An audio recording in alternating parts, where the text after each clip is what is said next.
This podcast is created for farmers and powered by Pioneer Agronomy to bring you agronomic insights and proven solutions to fuel forward-thinking farming.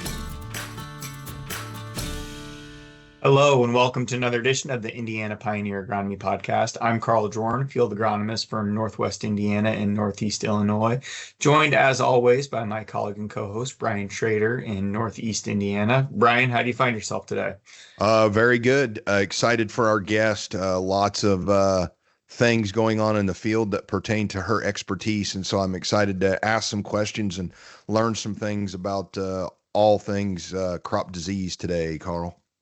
Very good. Well, Brian, you are right. We are celebrating Christmas in July, just a little bit early here on July 16th, but we are very grateful to be joined by a timely guest, Dr. Darcy Telenko, field crops pathologist here in terms of an extension specialist for Purdue University out of the botany department. Darcy, thank you. Recognize you're joining us in the midst of evaluating field trials. You're down at the Vincennes locale today. Thank you for making some time for us in terms of a very timely conversation related to plant health. Glad to join you, Carl and Brian, today. There's lots of things going on to talk about, I guess. Yes. And I know that you've since you joined the university, it has been full tilt with respect to tar spot. Folks around you in surrounding states are starting to get a little bit more discussion related to red crown rot and soybeans. Those are the things that have occupied some of your winter discourse. But Darcy, what's been top of mind for you in the last week or two and forecasting out the next week or two related to, managing for good crop health here in the coming days? Well, I'd say both those diseases, tar spot and red crown rot, have been my activity the last week. So they've been the topic of conversation. We'll start in corn maybe and see where we want to go on that.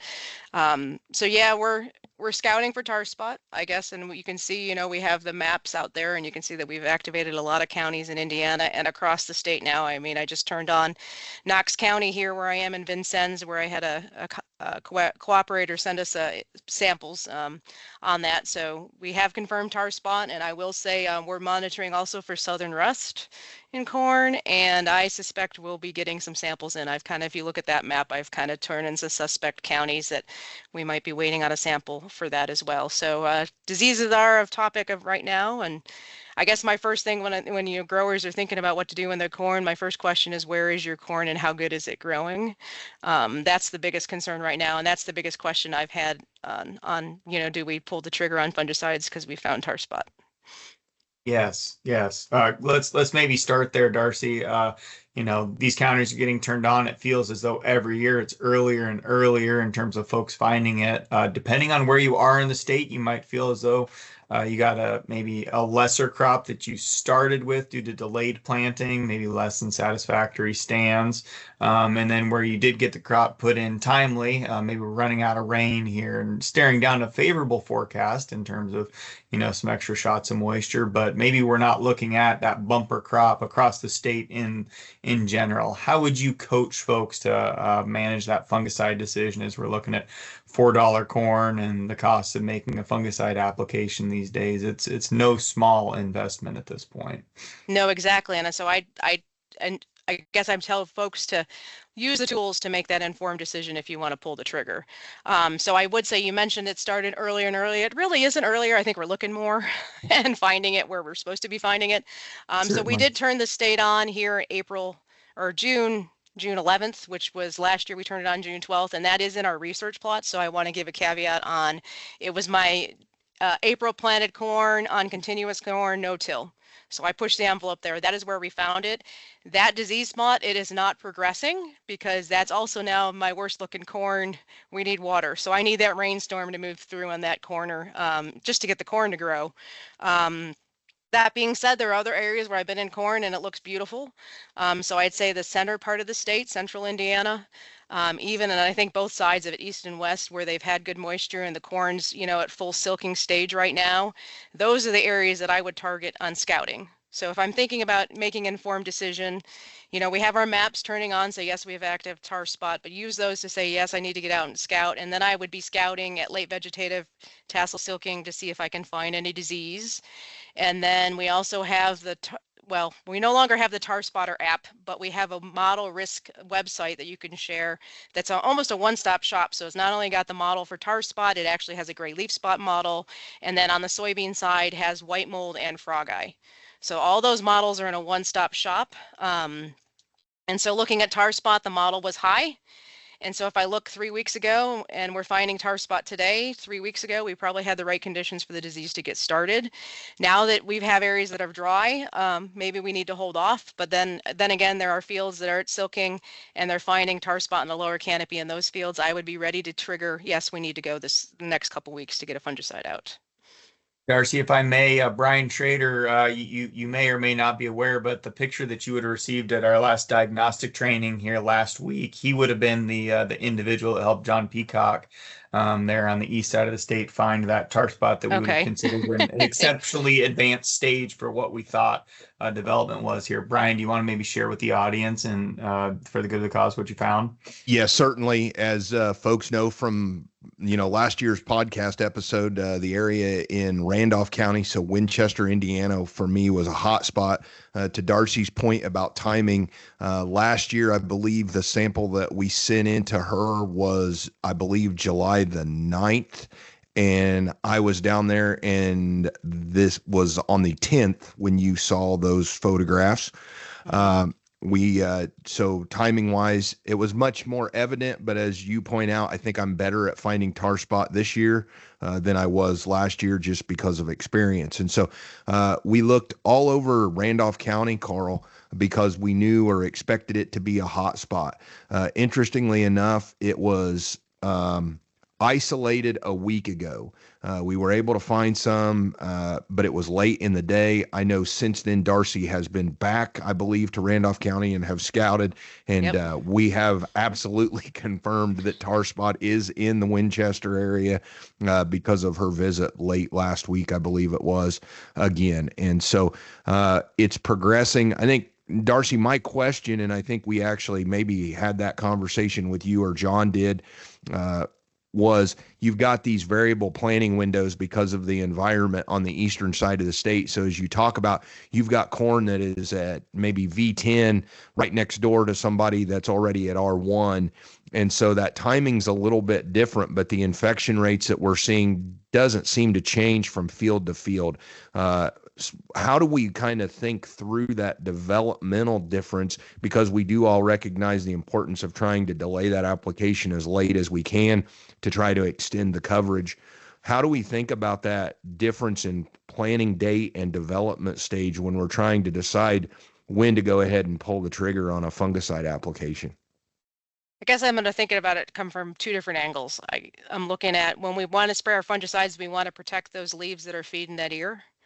And so I want to make sure I have good coverage in that ear leaf and above. So earlier, those late vegetative stages, we may still not get the coverage that I want. So that angle, that's why I still want to, some of our work, we looked at late vegetative, and then if you go at that stage, though, you're definitely going to have to come back in. And so with the return on investment and looking at the commodity price, I would say I would hold and wait and put one well-timed fungicide. Sure.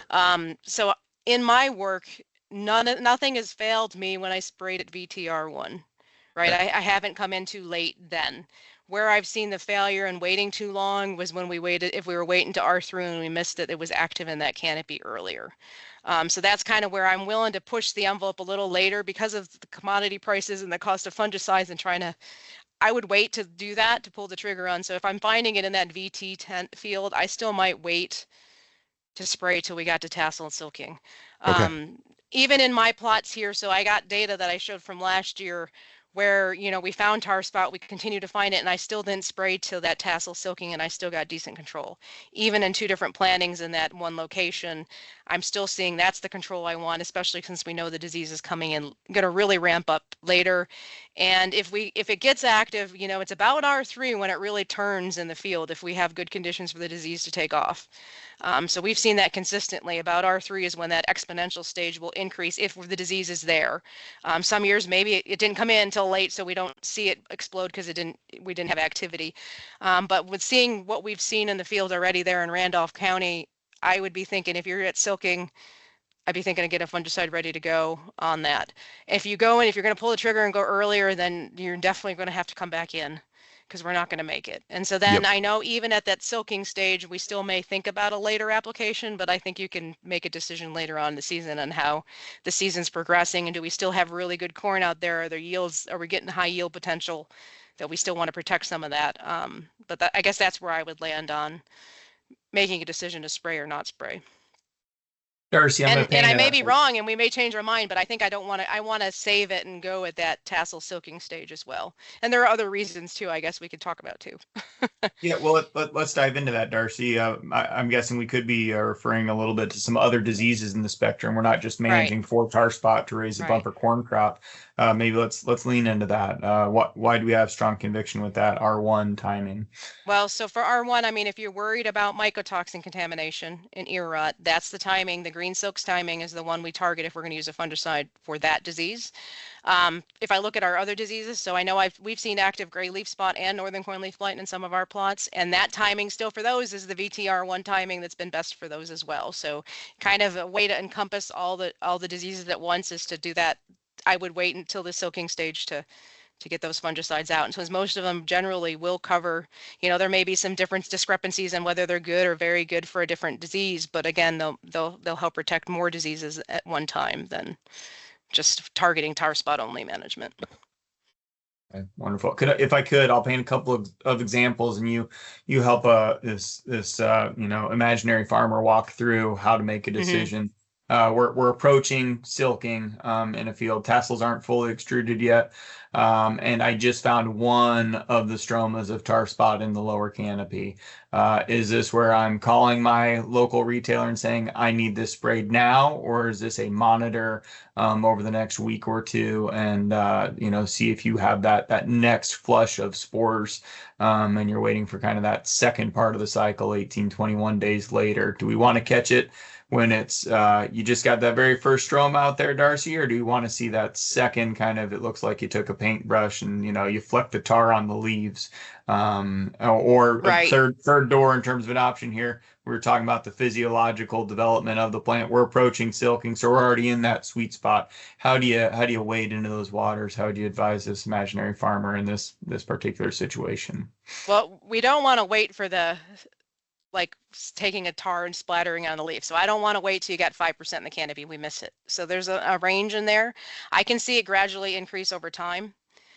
So even in our research, and probably now we're still scouting, it's the lower canopy, right? And as long as it's still staying in the lower canopy and you watch it, continue to grow, I think you can say we can wait a little bit. So even if I find one, I don't need to have the helicopters or airplanes or the ground equipment in tomorrow. I think you need to say I need to get on so there's other factors at play. I need to get on the list, or I need to think about how I'm going to cover all my acreage. So start making that plan in the next couple of weeks. Yes, I want to put a fungicide out is where I would land on that. I know I've had up north when I worked with some colleague growers, I told them they had, we found tar spot active in that lower canopy. They waited 3 weeks to call, and then the planes didn't come in for 3 weeks later. And they're like, we should have gotten on the list. It depends on how you're going to get the acreage covered, I guess. And I can give you the optimum timing, but then you got to flex within the system. So I guess if the grower's finding a few lesions in the lower canopy, it's active, we may need to think about, yes, we got to do some kind of management tool. And I'd think about getting it in the next couple weeks would be my thought on that. I just don't want you to wait. So our work, even at 1%, and it's kind of hard to show what that looks like. 1% at the ear leaf, we still saw decent management of tar spot. So if that timing trial, I like to show a lot on where when we sprayed at VTR1, there was nothing in that ear leaf. R2 had about 1%. We still got reasonable good control. R3, we were approaching 2%, and I start losing control.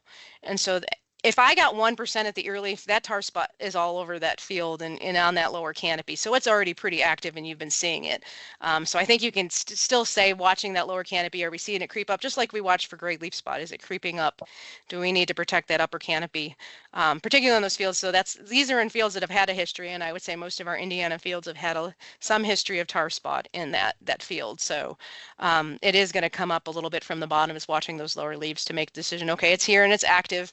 And so that, Brian, that image you sent of that, that leaf with all the stromata on it, I would say I'd be turning it on and getting ready to spray sometime in the next week or so. Yep. And that was absolutely that grower's preference. We talked about that. Actually, the retailer was with us that day looking at the field. And, I wanted them to hold off a little bit because we were not really silking at that point very much. And so following your recommendations from the past, but he was on the list. And so he was going to get there the first round. I think the plane was scheduled either this week or maybe the first of next week. So should be able to hit that optimum timing that you're describing pretty well.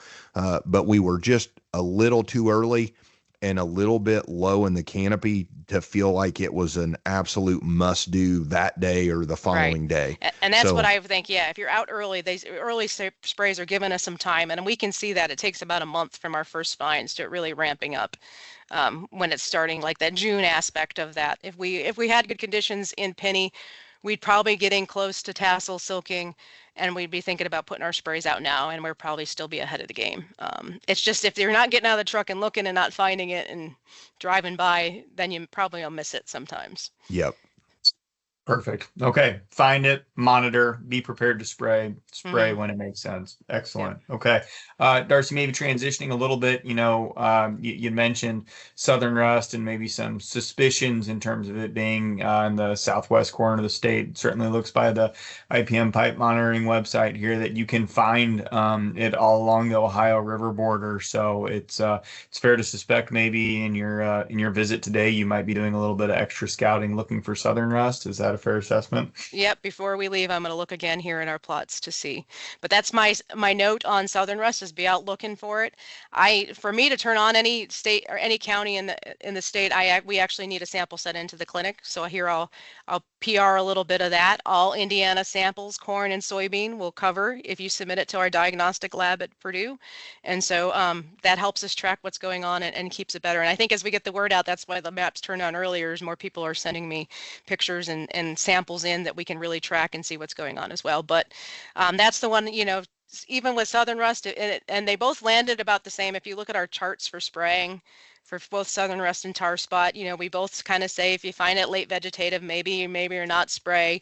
VT, we'd probably go in a spray. And then the question is, do we need to follow up 3 or 4 weeks later just to get us to black layer? And so that's the question and on everybody's mind. And with the price of corn, that's where I think if we hold off a little bit, we might be able to get through most of the season and then make a decision on the far end if we really want to come back in a second time or not. Perfect. Okay. Scenario number 2 for you, Darcy. Okay. I'm a farmer. I've been scouting. I'm looking at my crop is pollinated at this point. I have blister stage corn, and so things look relatively clean. I can find gray leaf spot down in the bottom part of the canopy, but my ear leaves look really clean here. I'm a fence squatter. I'm not necessarily planning on a fungicide application. I come back another week or 2 thereafter, just following crop development, seeing some color in those kernels. Seeing how well I'm holding onto the tips, but all of a sudden we've had this muggy forecast here, a lot of extra leaf wetness, and now I'm starting to find some more lesions there kind of right around the ear leaf. Am I too late to make an application for disease development? It's too far gone. Am I too late because of how advanced the crop is? At what point do I stop scouting for disease in terms of active management for fungicides? So for making an active management, I would still spray up to your milks, when I say dose stage, R4. Yep. Where I'm going to say no is at dent, is where we say you've reached dent, we don't need to spray any further. Let's just let it go. So I guess if you're still at that, milk dose stage and you're finding a little bit, it may pay off to protect some of that upper canopy to get the weight that we want out of those ears, especially if you haven't sprayed yet. You may want to come in with something to give that little protection to get us to black layer. But I will not go, our recommendation is not after, if you've reached R5, you're good to go, and I let it go and see where it goes this year is my thought on that. I think you've made it to that point and you're not going to have any, or you'll probably still see the disease. So that's the aspect. As long as there's green tissue out there, the disease may still take off. And we still see that in our fungicide spray plots that by the end of the season, they may all look the same when we go out to R6 or something and rate them. By then the disease is there, but we had the yield protection when we needed it to get it to that level. Perfect. Moral of the story is, you go out to see if you have disease at that standard R1 time, and that doesn't mean you are done and you should stop Right. scouting. Stay with your crop even in these prices, and ensure that you get yourself to the point, like you said, Darcy, you got some good starch accumulation in those kernels, and until you start to see some dent, don't throw in the towel, because we can still have an impact on holding on to as much yield, preserving it as much as possible. You had made mention to some tools, like you said, new place in terms of where to find, kind of tar spot risk mitigation. I'm under the impression, Darcy, though, that there's a whole plethora of things we can do with that online monitoring website that you and other collaborators in this space have been working on. Do you mind maybe giving a little bit of voice to that, just so folks can leverage that opportunity for service this year? Right, and I know we pushed Tar Spotter for a long time, and so with cuts to funding and ability to support that kind of system, that's why it's moved to the Crop Protection Network. That being said, we now have a space where there's lots of us involved, so it can be there for a long time and available, and we can tweak it. So it's easily set up that if we learn new things, we can modify the models, and it'll be ready for new iterations down the line. But yeah, on that crop risk tool, I think is what we're calling it on Crop Protection Network. If you go to that, what's really neat is I go in, so on my computer, I've set up and I've put all the packs across the state to monitor for the disease. And then every time I go back in, it remembers me if you don't clear your browsing history. And then I can go and look at the models so every grower can go in and set up, these are the fields I want to monitor. So you're probably a more zoomed in area than I would be. But you can set it up, and then that's what's really neat is you can download that CSV file and upload it to your phone, so you can have both on your phone or whatever device you want to use and look at it. It does take the more sites you have, it's going to be a little slower because it pulls the weather data every time you go in there. And if you're asking it, you can actually go backwards and look at last year and see what the models did versus this year. But within that, so we have the tar spot model that's running. So I think if you look at most locations, we probably have dropped into the green area. But I'd say what I'm watching these weather systems and know the model's taken a 30-day average of some of the things based on the data. And so we had this hot and dry weather that slowed things down a little bit in most areas. So, and then the question is, when is it going to ramp back up again, and when's that next infection period coming?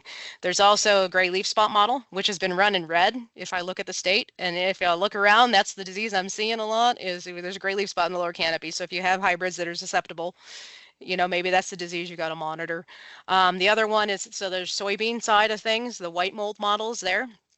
And so that one's been unique. If you play around with that one, you can actually put in whether you got irrigated or non-irrigated beans. And if you're worried about white mold, when I was running the model, it was low risk under my non-irrigated, but when I turned it on to my irrigated plots up north in Pinny, the risk went high.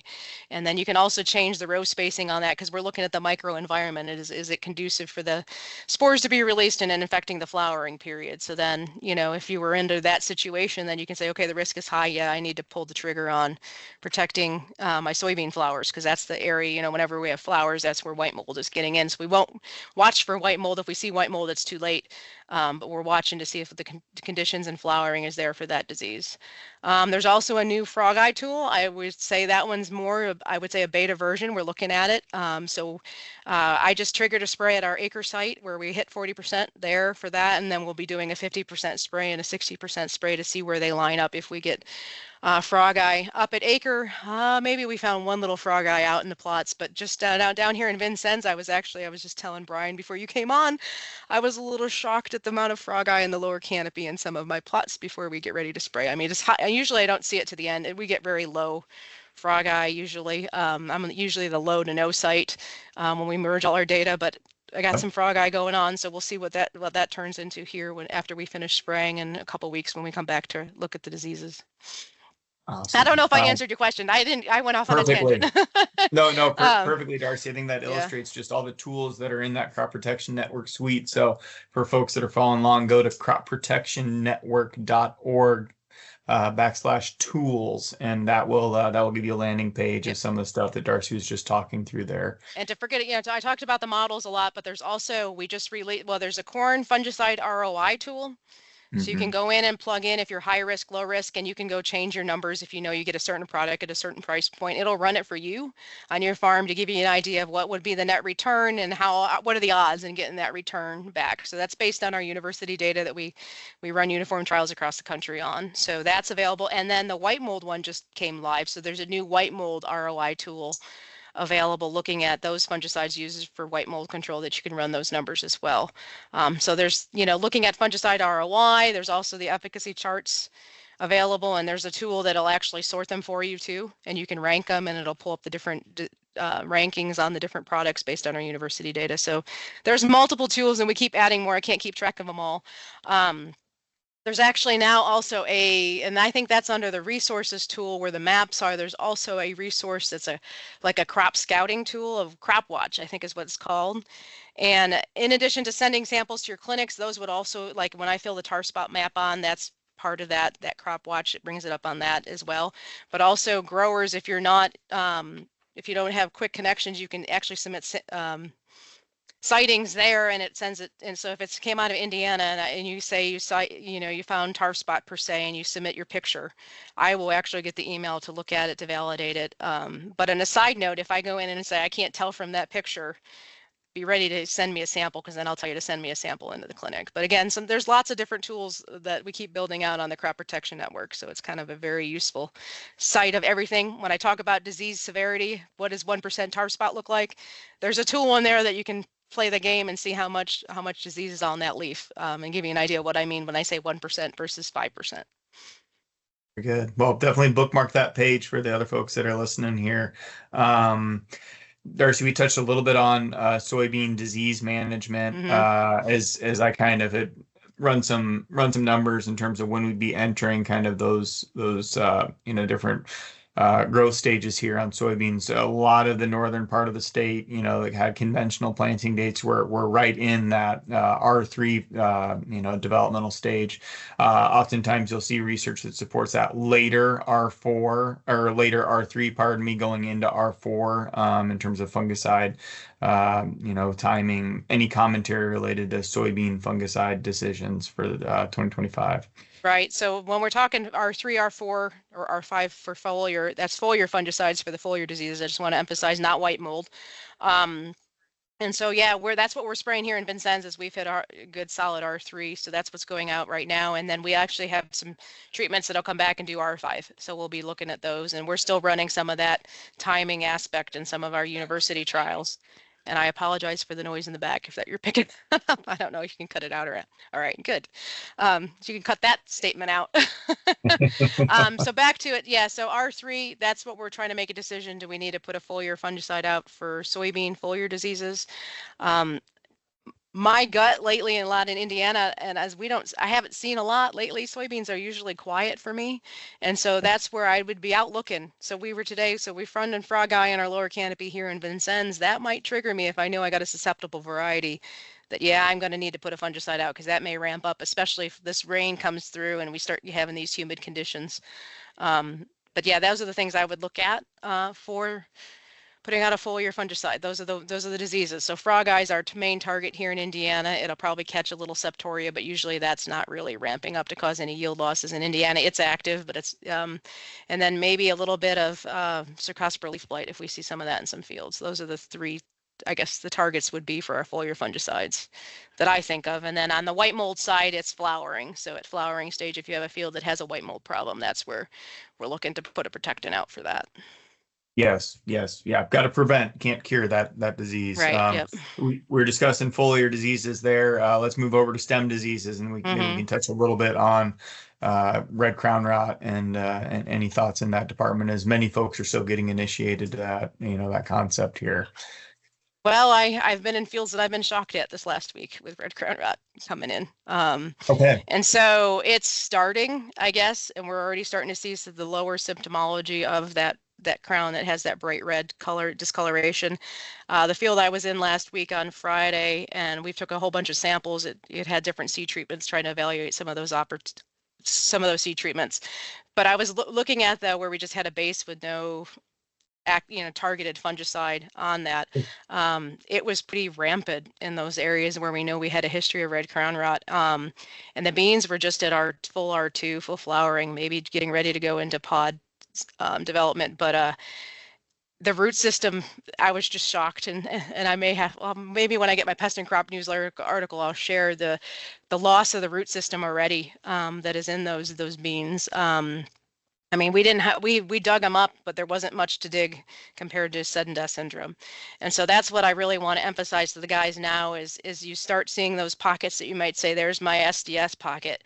I think it's important to get out and look at it because it may not be that is that may not be the major pathogen anymore. They could all be there, and we could isolate possibly everything. You know, we could get some SDS off of it. We could get some red crown rot, maybe even a little Phytophthora and charcoal rot. You can have all of them there, but the question is, what is the primary problem? And I'm wondering in some of these areas where we've missed it, and it's now more red crown rot than other things. And if you look at the state, we're still, I think we have 10 counties that we've officially confirmed in. I suspect it's wider spread, and that's my big push this now as we move into August, is get out and look at those and cut those stems open and really assess what is the major problem in those stem diseases, because it could be an assortment of things. And we had some flooding earlier on, so there's been a lot of Phytophthora samples that have come through the clinic on seedling diseases, and you still could see those pop up as lesions in the stem as well. So just be aware, and by this point, there's nothing we can do. But you need to document what is the problem moving in the future. Maybe not next year, but the year down the road. What is that area? What's causing those soybeans to not be so happily growing in those low pockets? Is it SDS or is it something else? And that's what I would push on the red crown rot, is we need to know how widespread it is, because that's a new one that we're still trying to figure out how to tackle here in the Midwest. Very good. Brian, any questions for Darcy as we get prepared to wrap up today's discussion? Darcy, I think from a foliar standpoint, you're not going to probably be able to differentiate the difference between SDS and red crown rot, correct? No. I mean, you're going to have to cut stems and you're going to have to look. And so I guess my caution, Carl, is that I'm afraid, to Darcy's point, it has been more widespread the last couple seasons than what we realized. I think because we've historically just expected SDS to be the issue, especially here on the eastern side of the state, we have to really get out, and we do have to go scout. A drive-by and, oh, there's SDS, and I just need to remember that, and a seed treatment for SDS or a variety that is tolerant or, better for SDS. That's great to consider, but we definitely have to make sure so that, not only can folks like Darcy help us with this, but even for you and I from a pioneer perspective, if this thing is becoming more widespread, we've got to be able to tell our plant breeders that is a major issue. And obviously we recognize that's not a 1 or 2 season fix. We have to start planning, and then 5 or 6 years down the road, we're going to see a variety that has a higher level of tolerance for this. And so there's a lot that we have to figure out before we get to a really great solution for this particular disease. Yep. Absolutely. Yeah. So I would say the leaf symptoms are pretty much identical. Like you see this yellow speckling initially, and then the interveinal necrosis and chlorosis, it's identical. So that's why you got to get down and look at that stem. And really see what is the primary pathogen within there. So you got to get out, unfortunately, and scout another time. I keep telling everybody they got to get in their fields, and I know they don't like that, but we need to know what the target is. And I think it's because it's a newer disease here to the Midwest. I mean, it's an old disease. It's been around for a long time in the South. And so we just got to make understand what we're targeting, and then push the breeding efforts that way. That's what the ultimate goal would be. Yep. Yes. And just, one last call out for diagnostics on red crown rot. I mean, aptly named red crown. So look at the crown of the soybean plant, and you'll see some red pustules, kind of on that crown tissue. And then just to Darcy's point, as we're trying to figure out what on earth is going on with these stem diseases, split them. Usually we see sudden death syndrome start to show up closer, a month from now, as opposed to this early. So knowing that you can find that red crown rot this early, maybe that could also help be a key indicator in terms of what we're looking at there. Brian, your thoughts? Carl, just to call out to, Darcy shared with us all of the resources that are available on the Crop Protection Network site. There is a great part of that website with photographs. And if you go in there and you type in red crown rot to understand what this symptomology at the crown looks like, there are a number of pictures, several of them compliments of Dr. Darcy Telenko that are on there that will help you understand what we're trying to describe. It doesn't, in my estimation, look like anything that we see. So it's going to look odd, but if you really want to kind of zero in, those photographs are excellent resources for folks to try to understand what we're describing here if you have not seen it or been out in the field with someone who has. Yep. Yeah. Perfect. So the redding, I guess there is one other disease, rhizoctonia, might cause a red lesion at the soil line. Yep. But if you get out there and you have red crown, it is brilliant red, and then we have these red perithecia that would form on the outside. And so if you see those little red balls on the outside of the stem, that is one of the diagnostic features. It may not always be there. They may be shed. So there's a time frame where we can find them, and there may not be, you may go out the wrong time and find them, but that's what our clinic's for. And we're working on trying to get some better tools to really rapidly identify them. But you can send us samples and we'll try to quantify what's going on and what pathogens are coming out. So that's what the labs are there for too as well. And there's a lot of work going on in Illinois as well. So either labs you can send us those samples and we'll try to diagnose what's going on. So I would pick some, don't always send us all the dead plants, send us some healthier ones too to try to figure out what's going on. Because once those plants are dead and dying, they can get everything and anything under the sun in them too as well.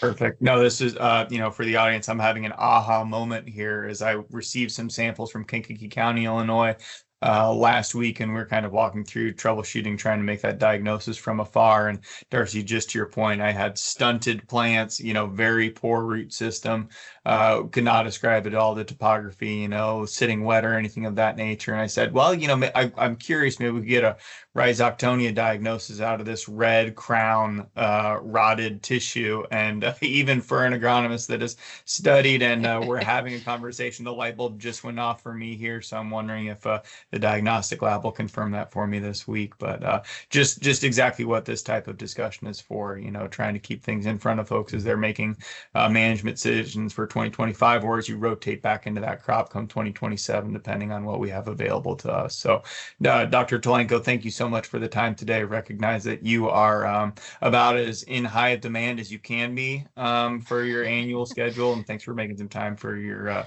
Indiana Pioneer Agronomy audience here. Anything you want to leave folks with before we depart for the day? Nope, I am glad to join, and I would say just feel free if you want to reach out and have questions, feel free to contact me one way or another. I may not be able to answer till late at night or the next day, but I try to stay on top of that and just know that that's what our job is, to try to track these diseases. And I guess new diseases give me job security, hopefully down the road. I really don't need any more new diseases. I got enough that I think the plate's pretty full, but that's what our job is. And so if there's anything new and unique that you see, that's also what we're here for as well. Okay, excellent. Darcy, for folks to follow along with your work in terms of website, you mentioned the Pest and Crop newsletter that you're a weekly contributor for, where folks might go ahead and do so. Indiana Field Pathology, is that the best place for folks to kind of take a look? Indiana Field Crop Pathology, rather, I should say. Yep, that's my website. So I also put the blog up of whatever, probably a Pest and Crop newsletter that I put on. I'm on Twitter, but I'm only really, if I have fun things to see in the field, that's kind of what I'm sharing, or updates that we're putting out. Those are probably the main areas. Crop Protection Network, we put out updates too if we have articles and stuff like that come out from research or whatever. So those are the main sites, the Indiana Field Crop Pathology, Crop Protection Network, and then social media and newsletters. I guess that's the best way to hear any updates, or I try to keep you posted. That's a lot of areas to keep current. That's right. Well, a lot of places to folks follow along with your work, and thanks for the work that you're doing for Indiana corn and soybean farmers. Brian Schrader, if folks want to see what's happening in your neck of the woods or make contact, how can they best do so? Sure. Good place to email. Brian.Schrader, SHRADER at pioneer.com is always good. Occasionally on social media at B_K_Schrader on Instagram. And how about you, Carl? Some regularity, some irregularity. Just I feel like it kind of flows with the demands in the field. Sometimes you can get a lot of good content out. Sometimes you're too busy to get content out. But on Facebook, it's Joern Agronomy. And so with that, folks, thank you for joining this edition of the Indiana Pioneer Agronomy Podcast. A special thanks to Dr. Darcy Telenko for giving us some of her definitely sought after time this time of year. So with that, be safe, make good decisions. Please reach out to your Pioneer sales representative or agronomist to let us help consult on any of those really tough decisions that you're staring down here in the month of July. With that, we'll let you go, and we'll see you next time. Thank you for listening to this episode from the Pioneer Agronomy team. Be sure to visit pioneer.com/podcasts to access additional episodes and learn more about our extensive on-farm data and innovative digital tools that are fueling forward-thinking farming.